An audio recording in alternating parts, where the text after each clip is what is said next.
இந்த வீடியோல நம்ம என்ன பார்க்க போறோம்னா, இந்த பூமியில சொர்க்கம்னு ஒண்ணு இருந்தா பார்க்க அது இப்படித்தான் இருக்கும்.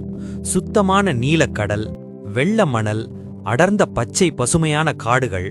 ஆனா இந்த அழக ரசிக்க நீங்க உள்ள கால வச்சா உங்க உயிரும் அடுத்த நிமிஷமே உங்ககிட்ட இருக்காது.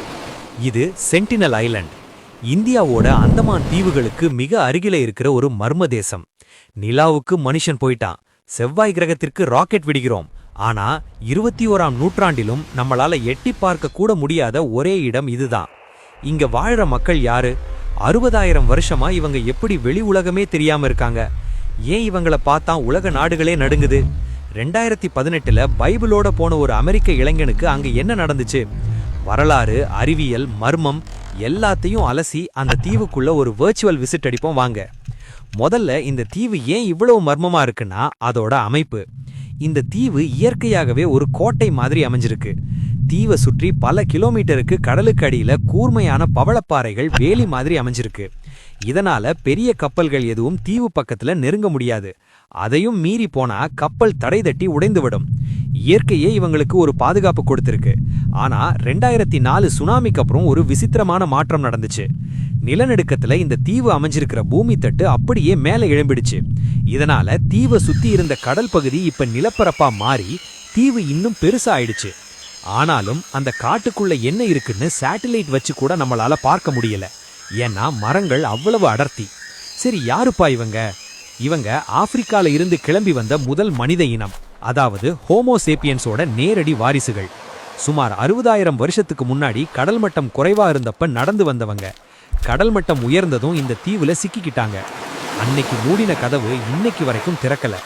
நம்மள மாதிரி அவங்களுக்கு விவசாயம் தெரியாது, நெருப்ப கூட அவங்களால உருவாக்க முடியாதுன்னு சில ஆய்வாளர்கள் சொல்றாங்க. மின்னல் தாக்கி எலிகிற மரத்திலிருந்து நெருப்பை எடுத்து அதை அணையாமல் பாதுகாத்து வைப்பாங்களாம். இவங்க சாப்பாடு எல்லாம் வேட்டைதான். காட்டு பன்றி, மீன், ஆமை, தேங்காய், இதுதான் அவங்க மெனு. காலத்தால உறைந்து போன ஒரு ஹியூமன் மியூசியம் இவங்க. நிறைய பேர் கேட்கிற கேள்வி, ஏன் நம்மள பார்த்தா அவங்க அம்பு விடுகிறார்கள்? ஏன் அவங்க என்ன கொலையாளிகளா? இல்லங்க, அவங்களோட கோபத்துக்கு காரணம் நாம தான். முக்கியமா 1880ல நடந்த ஒரு சோகமான சம்பவம். அந்த காலத்துல அந்தமான்ல இருந்த பிரிட்டிஷ் அதிகாரி மோரிஸ் விடில்போர்ட் மேன், இவருக்கு இந்த மக்களை பத்தி தெரிஞ்சுக்க ஆசை. ஒரு பெரிய படையோட இந்த தீவுக்குள்ள நுழைஞ்சாரு. மக்கள் பயந்து காட்டுக்குள்ள ஓடிட்டாங்க. ஆனா ஓட முடியாத ஒரு வயசான பாட்டியையும் தாத்தாவையும் 4 குழந்தைகளையும் இவர் கடத்திட்டு போர்ட் பிளேயருக்கு கொண்டு வந்தாரு. நம்ம நகரத்துல இருக்கிற கிருமிகள் அந்த வயசானவங்களுக்கு ஒத்துக்கல. கொஞ்ச நாள்ல 2 பேரும் பரிதாபமா செத்து போயிட்டாங்க. பதறிப்போன அந்த அதிகாரி மீதி இருந்த அந்த 4 குழந்தைகளை நிறைய பரிசுகளை கொடுத்து திரும்பவும் அந்த தீவுக்குள்ள கொண்டு விட்டார். அந்த குழந்தைங்க தீவுக்குள்ள போய் என்ன சொல்லியிருப்பாங்க? வெள்ளத்தோல் உள்ளவங்க வந்தா நம்மளை கடத்திட்டு போய் கொன்னுடுவாங்க அப்படின்னு தானே. அன்னைக்கு உருவான பயம்தான் தலைமுறை தலைமுறையா இன்னைக்கு வரைக்கும் கோபமா மாறியிருக்கு. அவங்க நம்மளை எதிரியா பார்க்கல, யமனா பார்க்கறாங்க. இவங்க கற்கால மனிதர்கள்னு சொன்னேன் இல்லையா?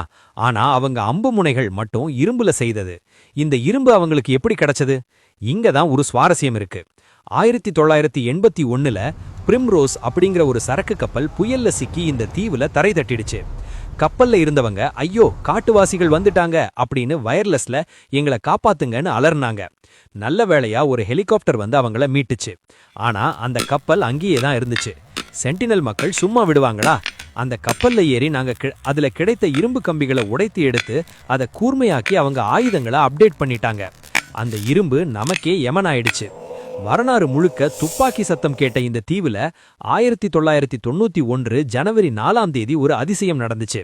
இந்தியாவோட மானுடவியல் ஆய்வாளர் மதுமாலா சர்டோ பெண்களால தான் இவங்கள சமாளிக்க முடியும்னு நம்புனாங்க. அரசாங்க படகு போனப்போ எல்லாரும் பயந்தாங்க. ஆனா மதுமாலா மேடம் தைரியமா தண்ணீர்ல இறங்கி தேங்காய்களை மிதக்க விட்டாங்க. ஒரு பெண்ணை பார்த்ததும் அந்த பழங்குடி மக்களோட ஆக்ரோஷம் குறைந்தது. வரலாற்றிலேயே முதன்முறையா அவங்க வில்லையும் அம்பையும் கீழே போட்டுட்டு தேங்காய கையால வாங்கினாங்க. அன்பையும் ஆதரவையும் கொடுத்தா நாங்களும் மனிதர்கள்னு புரிய வச்சாங்க. ஆனா அது நீண்ட நாள் நீடிக்கல. அவங்க பாதுகாப்பு கருதி அரசாங்கம் அந்த தொடர்பையும் துண்டிச்சிட்டாங்க. இப்ப நாம வீடியோவுடைய முக்கியமான பகுதிக்கு வர்றோம். 2018ல உலகத்தையே உருக்கின அந்த சம்பவம்.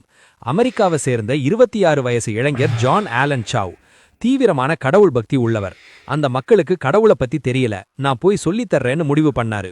இது சட்டப்படி குற்றம்னு தெரிஞ்சும் மீனவர்களுக்கு 25,000 ரூபாய் லஞ்சம் கொடுத்து நன்னிரவில் அந்த தீவுக்கு போனாரு. முதல் நாள் போகும்போதே ஒரு சின்ன பையன் அம்பு விட்டதில் அவருடைய பைபிள் ஓட்டை ஆயிடுச்சு. அப்பவே அவர் திரும்பி வந்திருக்கணும். அன்னைக்கு ராத்திரி அவர் டைரியில எழுதுறாரு, கடவுளே, நான் சாக விரும்பல, ஆனா இவங்கள காப்பாத்தாம நான் போக மாட்டேன். இதுவே என் கடைசி சூரியாஸ்தமனமா. நவம்பர் 17 காலையில அவர் மறுபடியும் போனாரு. கொஞ்ச நேரத்துல தூரத்துல இருந்த மீனவர்கள் பார்த்த காட்சி ரத்தத்துல உறைய வச்ச மாதிரி இருந்துச்சு. ஜான் ஆலன் சாவோட கழுத்துல கயிறு கட்டி அந்த மக்கள் அவரை நாய் இழுத்துட்டு போற மாதிரி மணல்ல இழுத்துட்டு போனாங்க. அவரோட உடல் இன்னைக்கு வரைக்கும் அந்த தீவோட மண்ணுக்குள்ள தான் புதைந்து கிடக்குது. அதை மீட்க இந்திய அரசு முயற்சி பண்ணல. ஏன்னா ஒரு பிணத்தை எடுக்க போய் இன்னும் 10 பிணம் விழ வேண்டாம்னு கருதி முடிவு பண்ணிட்டாங்க. நிறைய பேர் கேட்கலாம், ஏன் ஹெலிகாப்டர்ல போய் அவங்கள மயக்க ஊசி போட்டு பிடிச்சு ஏன் நாகரிகத்தை கற்றுக் கொடுக்க கூடாதுன்னு. இங்க தான் அறிவியல் குறுக்க நிக்குது. அதான் ஹர்ட் இம்யூனிட்டி. நம்ம உடம்புல சாதாரண சளி, காய்ச்சல், அம்மை நோய்க்கெல்லாம் எதிர்ப்பு சக்தி இருக்கு. ஆனா 60,000 வருஷம் தனிமையில் இருக்கிற அவங்களுக்கு நம்ம உடம்புல இருக்கிற சாதாரண பாக்டீரியா பட்டா கூட அது பெரிய விஷம். நாம சும்மா கை குலுக்குனாலே போதும், அந்த மொத்த இனமும் சின்னம்மை வந்து செத்து போயிடும். ஏற்கனவே கிரேட் ஆண்டோமினிஸ் பழங்குடியினருக்கு இதை செஞ்சு 5,000 பேர் இருந்த இனத்தை 19 பேரா குறைச்சிட்டோம். அந்த பாவம் மறுபடியும் நடக்கக்கூடாது. நாம அவங்கள காட்டு மிராண்டிகள்னு சொல்றோம். ஆனா யோசிச்சு பாருங்க, காசை தேடி ஓடல, அரசியல்ல சண்டை போடல, சுற்றுச்சூழலை மாசுபடுத்தல, யாருக்கும் அடிமையா வாழல. சுனாமி வந்தா கூட இயற்கையை கணிச்சு மலை மேலே ஏறி தப்பிக்கிற அறிவு அவங்களுக்கு இருக்கு. இந்த உலகத்துல மனுஷன் இன்னும் மிச்சம் வச்சிருக்கிற கடைசி இயற்கை பொக்கிஷம் இந்த தீவு. அவங்கள டிஸ்டர்ப் பண்ணாம தூரத்துல இருந்து அவங்க வாழ்க்கை முறையை மதிக்கிறது தான் நாம அவங்களுக்கு செய்யற மிகப்பெரிய உதவி. இந்த தீவு ஒரு பயங்கரமான இடமில்ல, சுதந்திரத்தோட அடையாளம். இந்த வீடியோ பிடிச்சிருந்தா லைக் பண்ணுங்க, ஷேர் பண்ணுங்க, ஃபாலோ பண்ணுங்க, கமெண்ட் பண்ணுங்க. நன்றி.